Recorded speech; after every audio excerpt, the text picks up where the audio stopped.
Everyone, मेरा नाम है Kartik Singh Rajput and welcome to my channel civil preparation 24/7। Last lecture में हम लोगों ने ये देखा था कि किस तरीके से ब्रिटिश कंपनी फॉर्म हुई थी और किस तरीके से ब्रिटिश कंपनी यहाँ इंडिया में आके सेटल हुई थी। अब उसी अराइवल ऑफ यूरोपियन के क्रम में हम लोग लास्ट लेक्चर ये हमारा अराइवल ऑफ फ्रेंच, ये जो फ्रेंच कंपनी किस तरीके से बनी है, किस तरीके से आई है, किस तरीके से उसने अपने इंटरनल मैटर्स में इंडिया के इंटरफेयर करना शुरू किया है, वही सब आज हम पढ़ने वाले हैं। तो चलिए शुरू करते हैं आज का लेक्चर। तो ये लास्ट टाइम में मैंने बताया था कि French company was formed in 1664। It was formed by king Louis 14। King Louis 14 वहाँ के जो राजा हुआ करते थे उन्होंने ये बनाया। फ्रेंच कंपनी ये फॉर्म हो चुकी है, ठीक है। 1668 में पहली फैक्ट्री स्टैब्लिश हुई थी, कहाँ? सूरत में। 1673 में, हाँ, अब जैसे कि देखिए इनकी कंपनी फॉर्म हो चुकी है, सूरत में पहला एक फैक्ट्री आ चुकी है। अब ये क्या चाहते थे कि इनके प्रॉफिट मैक्सिमाइज हो, और वो उस क्रम में करते करते इन्होंने जो है भारत के आंतरिक मामलों में दखल देना शुरू कर दिया, राजाओं के नीतियों में दखल देना शुरू कर दिया। और इसी का रिजल्ट था कि 1673 में इन्होंने पौंडीचेरी को कब्जा लिया। और ये पौंडीचेरी आपको मालूम होगा कि 1954 तक उनके कब्जों में बना रहा। 1954 से लास्ट फ्रेंच कॉलोनी यहाँ से है। 1673 में जहाँ उन्होंने पौंडीचेरी को कब्जा लिया था, उसी के एक साल बाद 1674 में इन्होंने चंद्रनगर को कब्जा लिया, जो कि बंगाल में भी जगह। ठीक है, ये कुछ था बैकग्राउंड फ्रेंच कंपनी का। अब यहाँ ये सबसे एक मेन इम्पॉर्टेंट पॉइंट है कि ब्रिटिश और ये फ्रेंच में 3 कैर्नेटिक वॉर हुए।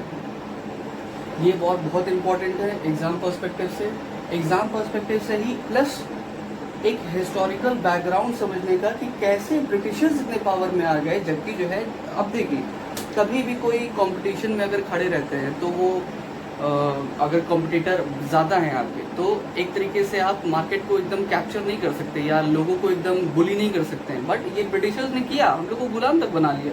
तो ये हुआ कैसे? आखिरकार जब पोर्तुगीज थे, डच थे और ये फ्रेंच थे, तो ये आखिरकार ब्रिटिश की इतनी सत्ता कैसे बढ़ गई कि जो है इन्होंने गुलाम तक बना लिया हिंदुस्तान को। तो वही आज हम लोग देखने वाले हैं। लास्ट लेक्चर में हम लोगों ने ये प्रीवियस लेक्चर्स में ये देखा ही था कि पुर्तगाल और जो है पुर्तगाल की जो एक प्रिंसेस थी कैथरीन, उनकी शादी हो जाती है यहाँ ब्रिटिश के एक प्रिंस से। और एक तरीके से फिर जब वहाँ पर रिलेशन डेवलप हो जाता है तो पुर्तगाल एक तरीके से पीछे हट गया ब्रिटिश से वो करने में। डच का पुर्तगाल ने सफाया कर ही दिया था, आपने देखा था बैटल ऑफ बेदरा में। और ये अब फ्रेंच का सफाया होने वाला है। आज के इस लेक्चर में हम लोग जो 3 कैर्नेटिक वॉर पढ़ने वाले हैं, ये फ्रेंच का सफाया करने का एक बढ़िया एक वो दिखाएगा, ये कैसे किस तरीके से ब्रिटिश इतने ज़्यादा पावर में आ गए कि उन्होंने कब्जा लिया पूरे इंडिया को। चलिए यही शुरू करते हैं कैर्नेटिक वॉर। पहली कैर्नेटिक वॉर लड़ी गई है बिटवीन 1746 टू 1748, ये यूरोप में लड़ी गई। ये दूसरी कैर्नेटिक वॉर है 1749 से लेके 1754, ये एक तरीके से प्रॉक्सी वॉर है। अभी मैं समझाता हूँ ये किस तरीके से क्या हो रहा है। एंड ये तीसरी कैर्नेटिक वॉर 1756 से लेके 1763, which is also famous as 7 Years war. It is also famous as 7 Years war. इसके बारे में ये इसको ज़्यादा आप डिटेल में पढ़ेंगे, इसके बारे में मैं आपको बताता हूँ। तो चलिए शुरू करते हैं। पहला वॉर था 1746 से लेके 1748 के बीच में। रीज़न क्या था, ये मैंने एक टेबल आपके लिए सजाया हुआ है जिससे आपको आसानी से प्रिपेयर हो जाएगा। ये रीज़न क्या था उसका वॉर होने का, ट्रीटी कौन से साइन हुई, बैटल कौन से लड़े गए, और उस ट्रीटी का या उस चीज़ का क्या आउटकम निकला। तो पहला बैटल 1746 से लेकर 1748 में, ये हमें मेंशन किया हुआ ऑलरेडी, ये ऑस्ट्रियन सक्सेशन को लेके था। कहने का मतलब ऑस्ट्रिया में उत्तराधिकार की समस्या को लेके आमने सामने फ्रेंच और ब्रिटिश भिड़ गए। वहाँ एक स्लाई चैपल, यहाँ पे देखिए, ये एक तरीके से हुआ क्या, जब ऑस्ट्रियन सक्सेशन को लेके यहाँ पे ये लोग भिड़े, तो यहाँ पे इंडिया में उसका एक छोटा सा इम्पैक्ट ये देखने को मिला कि ये ब्रिटिशर्स ने फ्रेंच की कुछ शिप्स उड़ा दी यहाँ भारत में। और उसके रिस्पॉन्स में फ्रेंच ने भी कुछ अटैक किया। और वहाँ से फिर क्या होता है कि ये जो ब्रिटिश हैं, ये उस समय के कर्नाटक के जो नवाब हुआ करते थे अनवरुद्दीन, इनके पास मदद मांगने गए और इन्होंने उनकी मदद करने का आश्वासन भी दिया, बट ये जो फ्रेंच थे वो काफ़ी चालाक निकले, इन्होंने मद्रास कब्जा लिया था। हाँ ठीक है, ये मैंने आपको बताया था कि उन्होंने शिप पे कब्जा, शिप मतलब कुछ तबाह कर दी थी फ्रेंच की, तो फ्रेंच रिटेलिएशन में उन्होंने मद्रास को ही कैप्चर कर लिया। ठीक है, तो ये अनवरुद्दीन के पास मदद मांगने गए कौन? ब्रिटिशर्स, कि हमें भाई इन चीज़ से निकालिए। तो अनवरुद्दीन जब ये फ्रेंच से मीडिएट कर रहे थे, तो फ्रेंच ने उन्हें अनवरुद्दीन को ही एक तरीके से वो प्रॉमिस कर दिया कि हम आपको मद्रास ही दे देंगे। तो ये खुश, ये उस समय कुछ नहीं बोले। फिर उसके बाद से हम लोग देखते हैं कि 1748 में ये वॉर ख़त्म हो जाती है और 1748 में ही ट्रीटी ऑफ एक्सला-चैपल ये साइन होती है। ये साइन होने का मतलब एक तरीके से जब वॉर यहाँ एंड हो चुकी है तो एक ट्रीटी से इस चीज़ को कंक्लूड किया जाए कि वॉर ख़त्म किया जाए। और इस ट्रीटी में ये जो मद्रास फ्रेंच के पास था ये ब्रिटिशर्स को वापस दे दिया जाता है, और लुइसबर्ग जो कि इस समय कनाडा में है, कनाडा का एक पार्ट है, ये फ्रेंच को वापस कर दिया जाता है। और तो ये इनका क्या हुआ? अनवरुद्दीन जिनको फ्रेंच ने वो प्रॉमिस कर रखा था कि हम आपको मद्रास दे देंगे, तो ये वही लड़ाई सेंट थॉम या अदयार की लड़ाई, या बैटल ऑफ सेंट थॉम और बैटल ऑफ अदयार, ये दोनों एक ही हैं। इसमें क्या हुआ? अनवरुद्दीन ये जिनको प्रॉमिस किया गया था कि हम आपको मद्रास दे देंगे, ये जाके ब्रिटिशर्स से भिड़ गए। सॉरी, ब्रिटिशर्स कह रहा हूँ, ये फ्रेंच से जाके भिड़ गए कि आपने दिया क्यों नहीं, चाहे मतलब। और इस बैटल में बैटल ऑफ सेंट थॉम या बैटल ऑफ अदायर के बैटल में फ्रेंच ने इनको बड़े ही आसानी से हरा दिया। ठीक है, नेक्स्ट बैटल की तरफ हम लोग चढ़ते हैं। 1749 से लेकर 1754 का ये बैटल रहा है। अब यहाँ पे मैंने आपको ये नोटिस किया होगा, मैंने आपने बोला था आपको ये एक प्रॉक्सी वॉर चल रही थी। प्रॉक्सी वॉर क्यों? इस प्रॉक्सी वॉर को समझने के लिए आपको कुछ के नाम समझने पड़ेंगे। अनवरुद्दीन हुए, असफ जहाँ, चंदा साहिब, नसीर जंग, मुजफ्फर जंग, ये सारे कुछ आपको नाम समझने पड़ेंगे। प्रॉक्सी वॉर कहते हैं। इसमें हो क्या रहा था आखिरकार कि हैदराबाद और कर्नाटक में उत्तराधिकार को लेके इशू शुरू हो गया, प्रॉब्लम शुरू हो गई। हैदराबाद के उस समय के निज़ाम हुआ करते थे असफ जहाँ, इनकी मौत के बाद एक तरीके से उत्तराधिकार को लेके टेंशन शुरू हो गई। इन्होंने नॉमिनेट कर दिया था मुजफ्फर जंग को, और मुजफ्फर जंग को हटा के ये नसीरगंज एक तरीके से गद्दी पे बैठ गए। तो कहने का मतलब ये था कि किस तरीके से ये हैदराबाद में हुआ और ये कर्नाटक में ये क्या हो रहा था कि इनकी मृत्यु के बाद, अनवरुद्दीन को मृत्यु के बाद, ये चंदा साहिब को फ्रेंच सपोर्ट कर रहे थे। कहने का मतलब एक तरीके से हैदराबाद में सब अपने ये हैदराबाद में ब्रिटिशर्स नसीरगंज को सपोर्ट कर रहे थे, और हैदराबाद में ही मुजफ्फर जंग को सपोर्ट कर रहे थे फ्रेंच। और कर्नाटक में अगर देखा जाए तो अनवरुद्दीन को सपोर्ट कर रहे थे ब्रिटिशर्स, और चंदा साहिब को सपोर्ट कर रहे थे फ्रेंच। इन्हीं सब चीज़ को लेके एक तरीके से प्रॉक्सी वॉर हो रही थी। कहने का मतलब ब्रिटिश और फ्रेंच में आपसी भिड़न नहीं थी, एक तरीके से सपोर्ट करने में लगे हुए कि मेरा मतलब एक तरीके से मेरा नुमाइंदा उत्तराधिकारी बन जाए तो उनको फ़ायदा हो। ठीक है, ये सारी चीज़ें चलती रह रही थी कि ये 1749 से 1754 का ये जो वॉर लड़ा जा रहा था इन यूरोप, ये 1754 में कंक्लूड हो गया, जिसको कंक्लूड किया गया ट्रीटी ऑफ पौंडीचेरी से। 1755 में ट्रीटी ऑफ पौंडीचेरी हुई, और रिजल्ट इसका ये निकला कि मोहम्मद अली बन गए नवाब ये कर्नाटक के, और सलाबत जंग बन गए निज़ाम हैदराबाद के।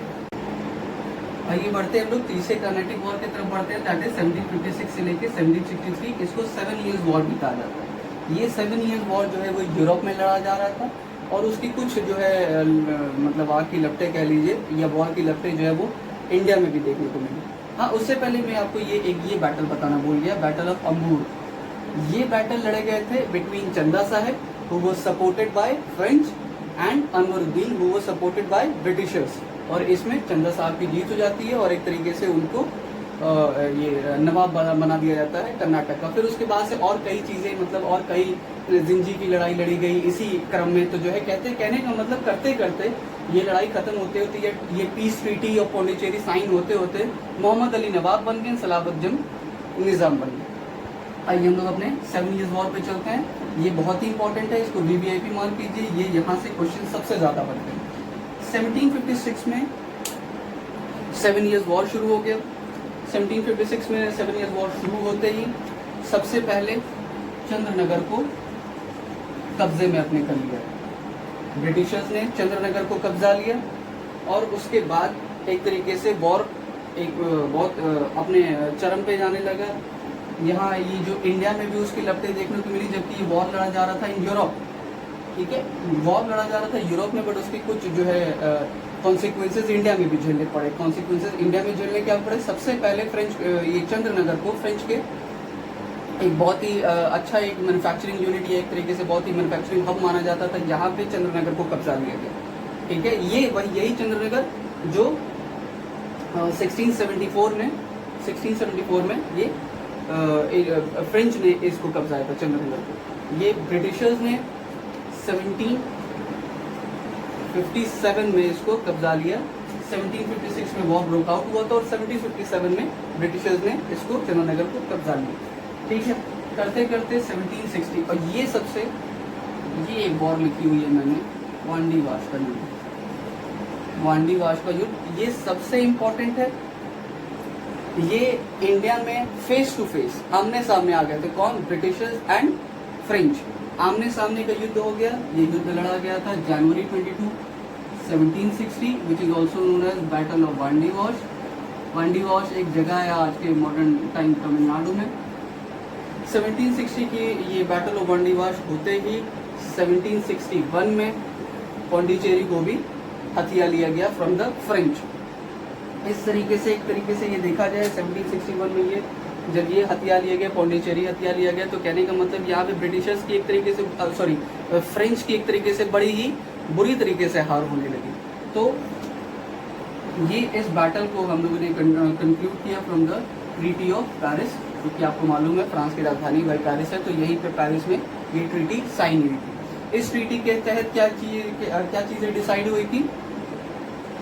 Chandranagar which was captured in 1757 by the Britishers and Pondicherry which was captured in 1761 by the Britishers, ये दोनों रिटर्न कर दिए जाएंगे फ्रेंच को।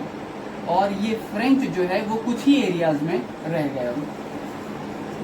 ट्रीटी के कंडीशंस के मुताबिक चंद्रनगर और पौंडीचेरी को फ्रेंच को रिटर्न कर दिया जाएगा और फ्रेंच जो है वो कुछ ही एरियाज में रह जाएंगे और वो किलेबंदी नहीं कर सकते थे, अपने एरिया की सैनिकों की टुकड़ियों को नहीं रख सकते थे। ये सब जो है ट्रीटीज में शामिल कर दिया गया। एक बहुत इंपॉर्टेंट पर्सपेक्टिव, एग्जाम पर्सपेक्टिव से ये बहुत इंपॉर्टेंट रखिएगा, ब्रिटिश का नेतृत्व ये बैटल ऑफ वांडी वाश में ब्रिटिश का नेतृत्व कौन कर रहा था? He was sir Eyre Coote and French commander कौन थे? कॉन्ट डी लैंड। तो आई होप ये लेक्चर क्लियर हो गया होगा मेरी तरफ से। ये अराइवल ऑफ फ्रेंच मैंने समझा दिया, ये वॉर समझा दिए, क्या रीज़न था वॉर का, बैकग्राउंड आपने जान लिया होगा। तो ये इस तरीके से हमारे ये फ्रेंच का ये लेक्चर एक तरीके से समाप्त होता है। अब नेक्स्ट लेक्चर ये अराइवल ऑफ यूरोपियन, एक तरीके से पूरे 4 पार्ट में ये हमने लेक्चर को अपने ख़त्म किया है। अब आगे आने वाले पोस्ट मुगल पीरियड के हम लोग आगे तरफ बढ़ेंगे, वो आगे आने वाले लेक्चर्स में देखा जाएगा। तब तक के लिए अगर आपको ये मेरा वीडियो पसंद आया है तो इसे लाइक कीजिए, मेरे चैनल को सब्सक्राइब कीजिए और अपने दूसरे इंफॉर्मेटिव दोस्तों में इसको शेयर कीजिए। अगले लेक्चर में हम लोग पोस्ट मुगल पीरियड पढ़ेंगे। तब तक के लिए पढ़ते रहिए। Take care, thank you.